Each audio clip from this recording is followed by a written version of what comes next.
नमस्कार. मालिकेच्या आजच्या भागामध्ये आपल्याला पाहायला मिळणार आहे की इकडे सरोजने खूप मोठा गैरसमज करून घेतलेला असतो, कारण तिने अद्वैत आणि कलाला एकमेकांच्या मांडीवरती पाहिलेलं असतं. त्यामुळं सरोजला खूप राग आलेला असतो. सरोज रागाने रूममध्ये तिच्या निघून आलेली असते. त्यावेळेस अद्वैतही तिच्या पाठीमागे येतो. अद्वैत म्हणतो की आई, अगं तू समजते तसं काही नाही आहे, तू गैरसमज करून घेतेस. त्यावरती सरोज म्हणते, अद्वैत माझा गैरसमज वगैरे काही नाही. तुला माहिती आहे ना, ती मुलगी आपल्याला फसवून या घरात आलेली आहे, मग तरीही तू. त्यावेळेस अद्वैत म्हणतो, अगं आई तुला माहिती आहे ना, तू समजून का घेत नाही आहे, तुला कळत का नाही आहे. तेव्हा अद्वैत असं म्हटल्यानंतर सरोज म्हणते, काही कळत नाही अद्वैत, मी माझ्या डोळ्यांवर विश्वास ठेवते. आता तुझ्याकडून काय ऐकून घेऊ. तुला मी त्या मुलीच्या मांडीवर झोपलेलं पाहिलं आणि तरीही तू मला सांगतोयस की मी तुला समजून घेतलं पाहिजे. अरे नक्की म्हणायचं आहे काय तुला, तुझ्या लक्षात येत नाही आहेत का गोष्टी कुठंपर्यंत पोचलेल्या आहेत, असं सरोज विचारत असते. तेव्हा मात्र इकडे आपल्याला पाहायला मिळतं की अद्वैतला प्रश्नच पडलेला असतो की आईला समजवायचं कसं, कारण काहीही झालं तरी हिने जो दंगा करायला सुरुवात केलेली आहे त्या गोष्टीचा परिणाम तर वाईटच होणार आहे, हे तर इकडे अद्वैतच्या लक्षात आलेलं असतं. पण अद्वैत म्हणतो की आई तू समजते तसं काही नाही आहे, प्लीज चुकीचा विचार नको करूस. पण इकडे अद्वैतचं सरोज मात्र ऐकायलाच तयार नसते. अद्वैतला सरोज म्हणते, हे बघ अद्वैत, मी तुला काय सांगते, काही झालं तरी त्या मुलीशी जवळीक साधायची नाही. ती मुलगी या घरची सून कधीच होऊ शकत नाही, एवढं लक्षात ठेव. ती तुझी बायको कधीच होऊ शकत नाही, कारण तिने फसवून या घरात आलेली आहे. त्यामुळं तिला तो अधिकार कधीच मिळणार नाही. या भाषेमध्ये सरोज बोलत असते. तेव्हा मात्र इकडे सगळ्यांना धक्का बसतो. सगळेजण म्हणत असतात की हे काय चाललेलं आहे, कारण सरोजने जे काय केलेलं असतं त्याचे परिणाम तर अद्वैतला भोगावे लागतच असतात. हे लग्न जे पद्धतीनं झालेलं असतं त्यामुळं अद्वैत खूपच त्रासलेला असतो, त्याला खूप त्रास होत असतो. परंतु आईसाठी, आबांसाठी या सगळ्या गोष्टी तो सहन करत असतो. परंतु आता तर सरोजचा कहरच वाढलेला असतो. सरोज डायरेक्टली अद्वैतवरती आरोप करत असते आणि त्याहीपेक्षा जास्त आरोप ती कलावरती करत असते. तिला प्रत्येक वेळेस असं वाटत असतं की कला चुकीची आहे, कलाच माझ्या मुलाला तिच्या जाळ्यात ओढत आहे. अद्वैत म्हणत असतो, हे बघ आई, तुला मी आधीही सांगितले की तसं काही घडलेलं नाही आहे आणि तू जे म्हणते ना त्या मुलीने ते केलेलं आहे, पण मी तुला सांगतोय की तिने काहीच केलेलं नाही आहे. ती मला सांगत होती अद्वैत वरती जाऊन झोप, अद्वैत वरती जाऊन झोप, पण मीच ऐकलेलं नाही आहे. मी तिला म्हणलं की मी तुझं काय ऐकू प्रत्येक वेळेस, असं सरोजला अद्वैत सांगू लागतो. पण सरोजला ऐकूनच घ्यायचं नसतं. सरोज म्हणत असते की नाही, हा माझा मुलगा असला तरीही मला एक प्रश्न पडलेला आहे, तो म्हणजे काहीही झालं तरी आत्ता मला माहिती आहे की काय करायला लागणार आहे ते. म्हणून सरोज म्हणते की हे बघ अद्वैत, तू जे काय केलेलं आहे त्याचे परिणाम आपल्या सगळ्यांना भोगावे लागतील. कसं आहे, तुझ्या लक्षात येत नाही आहेत गोष्टी, कारण काहीही झालं तरी उद्या ती मुलगी तुझ्याशी जवळीक साधण्याचा प्रयत्न करेल आणि असा गोंधळ घालून ठेवेल.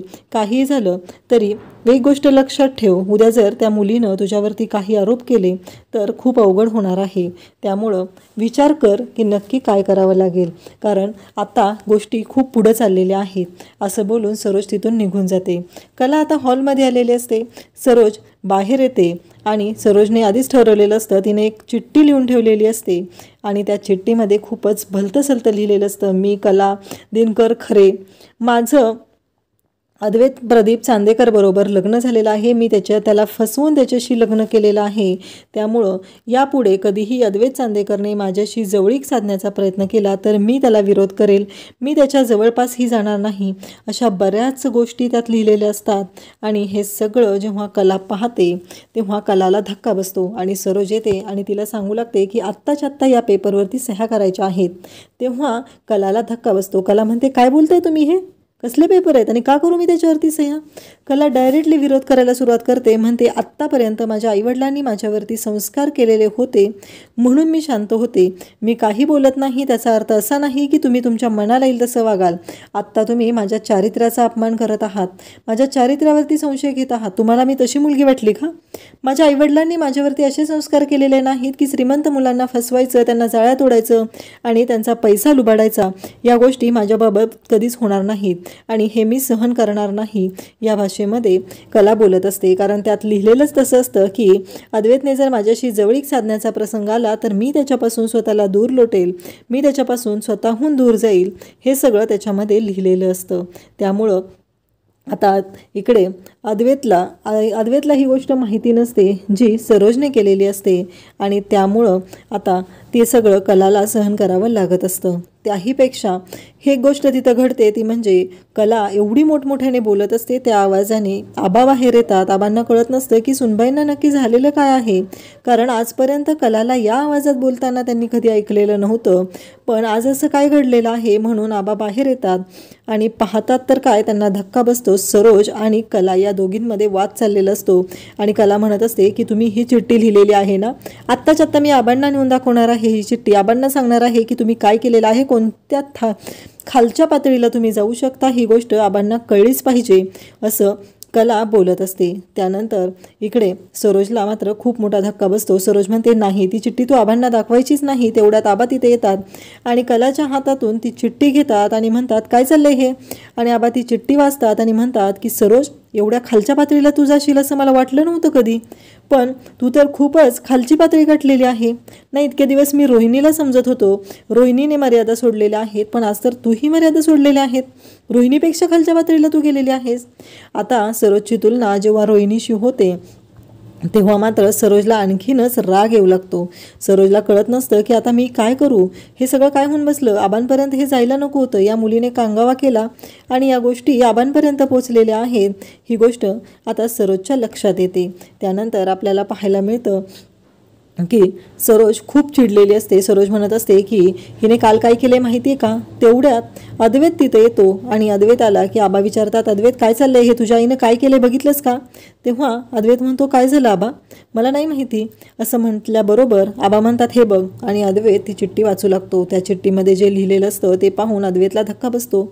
आबा विचारतात आत्ताच्या आत्ता मला कळलं पाहिजे की काल रात्री असं काय घडलेलं होतं.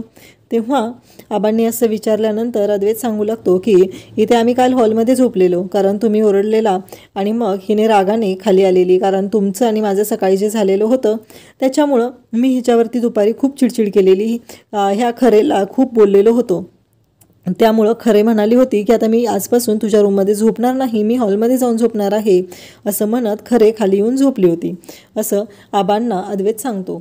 मग त्यानंतर तुम्ही मला रागवचाल म्हणून मीही तिच्या पाठोपाठ खाली आलो आणि मीही तिच्याबरोबर इथे हॉलमध्ये झोपायला आलेलो होतो. हे ऐकल्यानंतर आबा म्हणतात मग पुढे काय झालं असं आबा विचारू लागतात. तेव्हा अद्वैत सांगू लागतो की त्यानंतर मी इथे आलेलो होतो आणि मग आबांना अद्वैत सांगत असतो. मग आमच्या दोघांच्या अगदी बडबडण्याचा आवाज ऐकून आई बाहेर आली, पण त्यावेळेस नेमका खरेचा पाय घसरला आणि ती माझ्या अंगावरती पडलेली होती आणि ते आईनं पाहिलं. मग आई पुन्हा ओरडायला सुरुवात केली. तिनं खरेला बोलली. मग आम्हाला दोघांना तिने रूममध्ये जायला सांगितलं.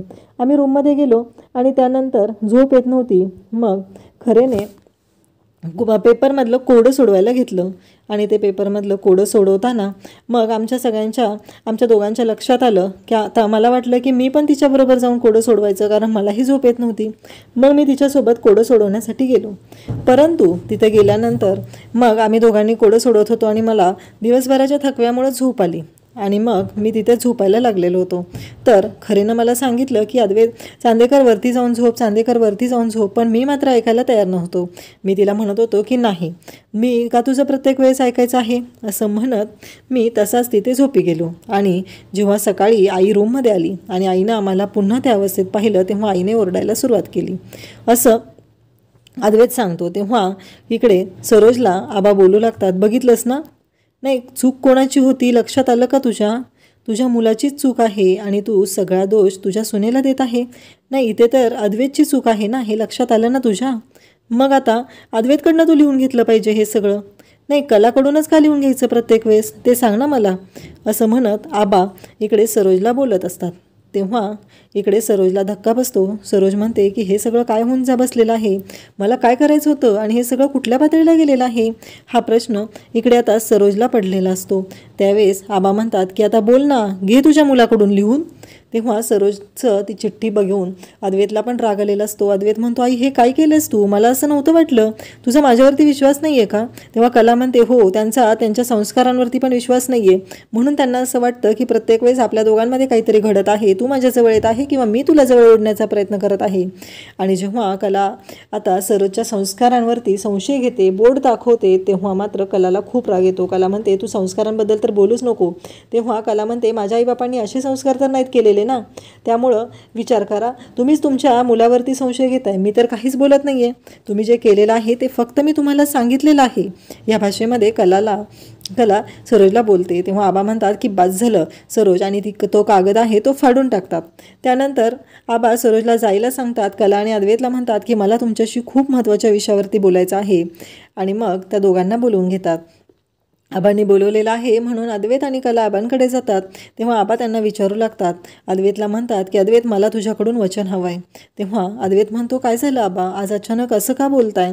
तेव्हा आबा म्हणतात की हो, कसं आहे, वेळ तर आलेली आहे. तुला माहिती आहे, मी जरी शरीराने तुम्हाला वाटत असलो तरी माझं पिकलेलं पान आहे, त्यामुळं कधी मी गळून पडेल काहीही सांगता येत नाही.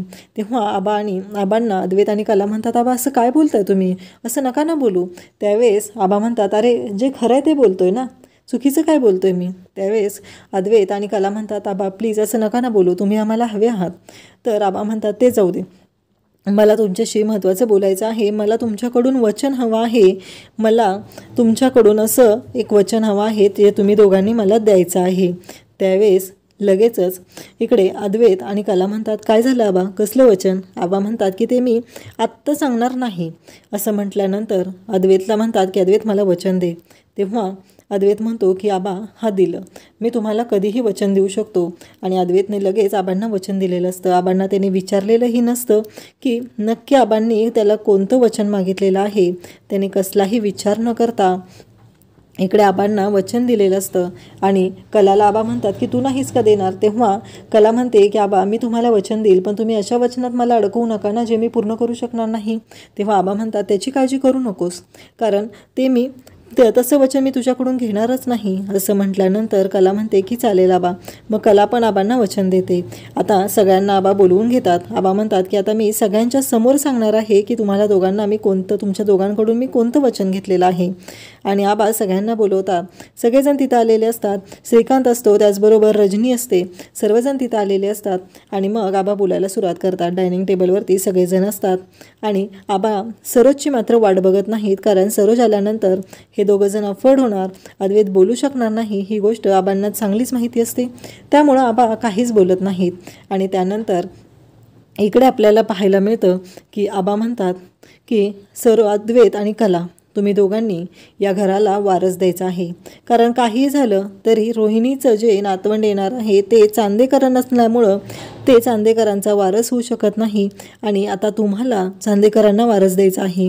तुम्ही त्या योग्यतेचे मला वाटत आहात, म्हणून मी तुमच्याकडून ही मागणी करत आहे, कारण काहीही झालं तरी जबाबदार तुम्ही दोघेजण आहात, त्यामुळं मला तुमच्याकडून ही गोष्ट हवी आहे. त्यावेळेस श्रीकांत म्हणतो की अहो आबा तुम्ही काय बोलताय, हे त्यांचं लग्न कोणत्या परिस्थितीत झालं याचा विचार तरी करा. तेव्हा आबा म्हणतात, ते काही मला माहिती नाही, मला या दोघांकडून वारस हवा. हे लग्न कोणत्याही परिस्थितीत झालं असलं तरी संसार तर सुरूच आहे ना दोघांचा, त्यामुळं काही झालं तरी एकमेकांना समजून घेऊन आता त्यांनी पुढच्या गोष्टींचाही विचार केला पाहिजे, असं आबा सांगत असतात. इकडे ही गोष्ट आता बरोबर रोहिणीच्या कानावर पडते. त्यावेळेस रोहिणी इकडे म्हणू लागते की हे बघ कसं आहे माहिती आहे का राहुल, तुझ्या लक्षात येते का, आबांना आता वारस हवा आहे आणि ही गोष्ट विसरून चालणार नाही की तुझी बायको प्रेग्नंट आहे. काही झालं तरी अद्वैत घरातला मोठा आहे म्हणून सगळे अधिकार त्याच्याकडे जात आहेत. त्यामुळं काही झालं तरी आता एक गोष्ट लक्षात ठेव की या घराला चांदेकरांना मोठा वारस हा तुझाच मिळाला पाहिजे, तुला मुलगाच झाला पाहिजे आणि तोच चांदेकरांचा वारस असणार आहे, ही गोष्ट कायमस्वरूपी लक्षात ठेव. जेव्हा रोहिणी असं म्हणते तेव्हा इकडे राहुल पण खुश होतो. राहुललाही असं वाटतं की बरोबर आहे आणि तो म्हणतो की अगं आई तू विसरलीस का, अगं नैना ही 4 महिन्यांची प्रेग्नंट आहे. मग बरोबर आहे, कारण यांनी सुरुवात जरी केली असली तरी आता 5 महिन्यात नैनाला बाळ होणार आणि ते बाळ चांदेकरांचा वारस असणार आहे. असं बोलल्यानंतर इकडे लगेचच रोहिणी म्हणते हो बरोबर आहे, हे तर भारीच झालेलं आहे आपल्यासाठी, ती आई तर बाळच घेऊन पोटात आलेली आहे. तेव्हा राहुल म्हणतो हो ना, या गोष्टीचा आपल्याला फायदाच होणार आहे. असं म्हटल्यानंतर इकडे आपल्याला पाहायला मिळतं की तसं बोलता क्षणी इकडे राहुल आणि रोहिणी दोघंही खुश होतात. त्यांना माहितीच नसतं की नैना ही प्रेग्नंटच नाही आहे, तिनं ते केलेलं सगळं नाटक आहे. ह्या गोष्टी मात्र त्यांना माहितीच नसतात. परंतु इकडे आता आबा कला आणि अद्वैतशी बोलत असतात. मला आता तुमच्याकडून जी गोष्ट हवी आहे ती मला मिळायला हवी आणि लवकरात लवकर. कसं आहे, पिकलं पान येणार आहे माझं, कधी गळून पडेल काही सांगता येत नाही. अद्वैत म्हणतो, पण आबा तुम्ही तरी समजून घ्या ना. कसं आहे माहिती आहे ना, गोष्टी कशा घडलेल्या आहेत तुम्हाला पण चांगलंच माहिती आहे, मग एवढं सहजासहजी कसं शक्य आहे. त्यावेळेस आबा म्हणतात, हे बघ अद्वैत, काही झालं तरी मी तुला काय सांगतोय लक्षात येतंय ना. मला तुम्ही दोघंजण तेवढे जबाबदार वाटता, म्हणून मी तुम्हाला सांगितलेलं आहे. माझ्यानंतर या घराची जबाबदारी कोण सांभाळू शकेल तर ते कला आणि अद्वैत दोघंजण आहेत, याची मला खात्री आहे, असं आबा बोलत असतात. तेव्हा अद्वैत म्हणतो, पण आबा म्हणतात, आता मला पण बिन काय ऐकून घ्यायचं नाही. आता मी काय सांगितलेलं आहे, मला लवकरात लवकर माझं पतवंड हवं आहे, या घराण्याचा वारस हवा आहे, बस. आता तुम्ही दोघांनी तयारीला लागायचं आहे. असं बोलल्यानंतर अद्वैत आणि कला लाजल्यासारखे होतात. आता अद्वैतला प्रश्न पडलेला असतो. इकडे आईनं सांगितलेलं आहे की या मुलीच्या जवळ जायचं नाही, इकडे आबांनी सांगितलेलं आहे की त्यांना वारस हवा आहे. अद्वैत विचार करू लागतो, करू काय मी नक्की, मी तर या चक्रव्यूहात अडकल्यासारखा झालेलो आहे. अद्वैत आणि कला रूममध्ये जातात आणि मग अद्वैत कलाला म्हणतो की तू काय ठरवलेलं आहेस. कला म्हणते, काय ठरवलं म्हणजे, आणखी काय वेगळं ठरवायचं आहे. तेव्हा अद्वैत म्हणतो, आबांनी काय सांगितले माहिती आहे ना. तेव्हा कला म्हणते की हो माहिती आहे मला, पण आता विचार तर करावा लागणारच आहे ना. तेव्हा कला म्हणते की पण मला नाही जमणार. तेव्हा अद्वैत म्हणतो, का नाही जमणार तुला, मला काय माहिती नाही आहे, तुला जमवावंच लागेल, कारण मला तर जमणार आहे. माझ्यासाठी आबा महत्त्वाचे आहेत आणि आबांसाठी मी काही करू शकतो. असं म्हणता क्षणी कला म्हणते, असं आहे का, कारण कलाने विरोध केलेला आहे तर आपण विरोध केलाच पाहिजे, या ठाम निर्णयावरती अद्वैत असतो. आणि अद्वैत म्हणत असतो की आता आबांच्या काळजीसाठी हे करावंच लागेल. तेव्हा कला म्हणते, हो अद्वैत, तुला सांगायचंच राहिलं, दुपारी आबांची तब्येत खूपच बिघडली होती, त्यांचा BP वगैरे मला काही नॉर्मल वाटत नाही, त्यामुळं आपल्याला विचार करावा लागणार आहे. अद्वैत म्हणतो, काय झालेलं आबांना. तेव्हा कला म्हणते की आबा थोडेसे स्ट्रेसमध्ये होते ना, त्यामुळे त्यांना त्रास होत होता. तर अद्वैत म्हणतो, मी तुला सांगितलं होतं ना, जे काय घडलेलं आहे ते आबांपासून लांब ठेवत जा, पण तुला ऐकायचंच नसतं, तू आबांना सगळं सांगून बसलेली होतीस. त्यावेळेस कला म्हणते, हे बघ, माझ्या चारित्र्यावरती सरोज मॅडम संशय घेत होत्या आणि तू तिथं बोलायला पाहिजे होतं, पण तू काहीच बोललेला नाहीस. त्यामुळं काहीही झालं तरी मी आता शांत राहणार नाही, हे मी ठरवलेलंच होतं. कारण तुला बोलायला हवं होतं, पण तुला काही बोलायची इच्छाच नव्हती, तुला असं वाटतच नव्हतं की बोललं पाहिजे. मग मी काय करू, मग आबा तिथं आले आणि मी काय आबांना स्वतः सांगायला गेले नव्हते, तू आलं पाहिजे होता. कुणीतरी चारित्र्यावर माझ्या संशय घेते तर तू बोलायला हवं होतं, पण बरोबर सरोजला तिखट मीठ लावून आपल्याला पाहिलेली असते. आणि मग सरोज अद्वैतला बोलवून घेते. अद्वैतला म्हणू लागते की अद्वैत, काय चाललंय हे, आबांनी काय केलेलं आहे नक्की. तेव्हा अद्वैत म्हणतो, हे बघ आई, आबांनी तर सरोज म्हणते की मला काही सांगायचं नाही, आबांनी काय सांगितलंय त्याच्याशी मला देणं घेणं नाही, एक गोष्ट लक्षात ठेव, त्या मुलीच्या जवळपासही तू फिरकायचं नाही. तेव्हा अद्वैत म्हणतो, आई काय बोलतेस तू, आबांनी वचन घेतले आणि आबा कोणत्या प्रॉब्लेममध्ये, तुला माहिती आहे ना, आबांची तब्येत वरचेवर ढासळत चाललेली आहे. त्यावेळेस सरोज म्हणते की मला काही माहिती नाही, कारण ती मुलगी आणि तू अजिबात एकत्र येता कामा नये, एवढंच मला वाटत आहे, असं सरोज अद्वैतला सांगत असते. अद्वैत आता पूर्णपणे बेचात अडकलेला असतो की आता करायचं काय, कारण आई इकडून अशी बोलत आहे आणि त्याचबरोबर इकडे आबांना तर आता मी वचन दिलेलं आहे आणि आबांनी एवढंही सांगितलेलं आहे, जर तू चांदेकर असशील तर हे वचन पाळशील, नाही तर माझं वचन मोडीच काढशील, असं आबांनी सांगितलेलं आहे. हे पण अद्वैतला आठवत असतं. अद्वैत विचार करू लागतो की आता करू काय मी, कारण माझी अवस्था तर एखाद्या कात्रीत सापडल्यासारखी झालेली आहे. आबांना आता पतवंड हवा आहे, काही करून मला आबांचं वचन पूर्ण करावं लागणार आहे. इकडून आई पण अडकून ठेवत आहे. हा विचार अद्वैत करू लागलेला आहे. आबांची तब्येत ढासळत चालल्यामुळं आता अद्वैतला निर्णय घ्यायची वेळ आलेली आहे. नक्की आता कला आणि अद्वैत काय निर्णय घेणार हे आपल्याला पुढे पाहायला मिळेल. अशाच अपडेटसाठी चॅनलला सबस्क्राईब करा. थँक्यू.